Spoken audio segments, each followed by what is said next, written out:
Alors en 2012, Yann et moi, on a changé de vie. Et on a décidé aussi de devenir végétarien. Et la spiruline est venue à nous. Mon mari a voulu produire de la spiruline. Aujourd'hui, on est en 2016 et on a enfin réalisé ce projet. Depuis juin, on est officiellement producteur de spiruline. Donc on est en Gironde. On est à 20 km de Saint-Émilion. Cette spiruline vient du Pérou. C'est une souche qui a été découverte par Gilles Planchon il y a à peu près 10 ans, qu'il a réussi à isoler avec un collègue à lui. Et elle s'appelle la Paracas, elle vient de Paracas. C'est une spiruline ondulée, contrairement à certaines qui sont plutôt spiralées. Je pense que c'est une importance sur la productivité, car dans la nature, c'est plus facile de refaire une onde qu'une spirale. On prend plus d'énergie à faire des spirales que d'ondes.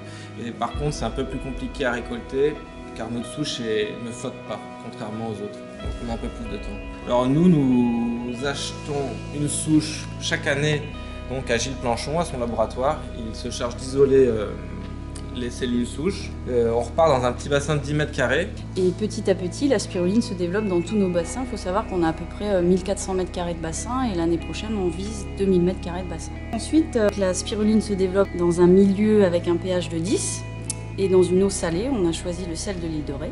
Et ensuite, on va d'abord donc l'extraire.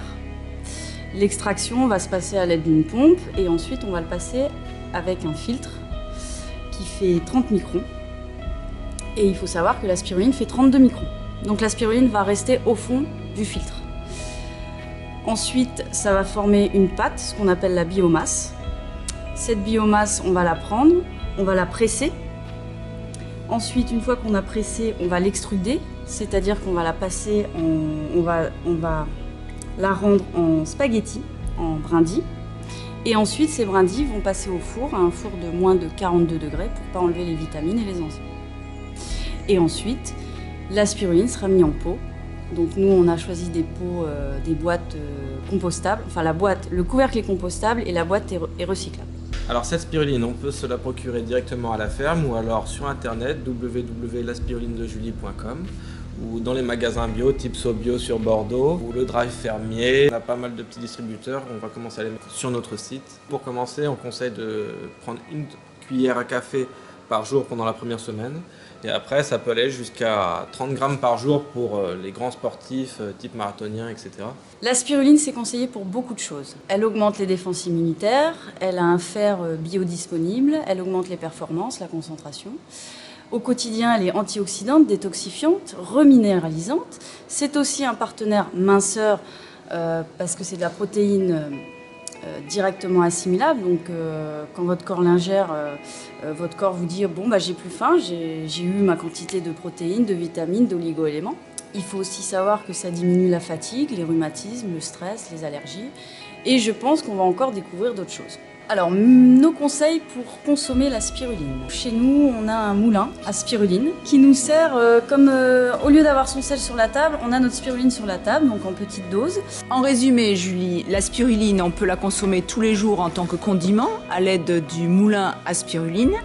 Et puis ponctuellement, à chaque changement de saison, on peut faire des cures à raison donc d'une cuillère à café par jour, à prendre de préférence le matin à jeun, à savoir que votre spiruline a un goût vraiment très particulier parce qu'elle est légèrement salée grâce au sel de l'île de Ré et elle n'a pas du tout ce goût fort en algues, donc il n'y a vraiment pas de souci pour la prendre à jeun, la prendre le matin, c'est un régal. La spiruline est composée d'environ 65 à 70% de protéines végétales hautement assimilables puisqu'elle n'a pas de membrane cellulosique.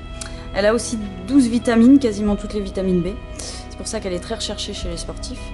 Elle a 11 minéraux et oligo-éléments, 17 acides aminés dont les 8 essentiels. Elle a 3 pigments aussi dont la phycocyanine, très recherchée par les laboratoires, des enzymes, des acides gras essentiels et des glucides. Ta recette préférée, Julie, c'est la tapenade à la spiruline. Est-ce que tu peux nous dire à peu près les ingrédients qu'il y a dedans? Pour une tapenade à la spiruline, je prends 250 g d'olive, donc c'est à peu près pour 8 personnes.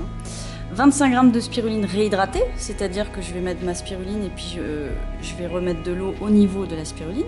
Au bout de 5 minutes, elle est réhydratée.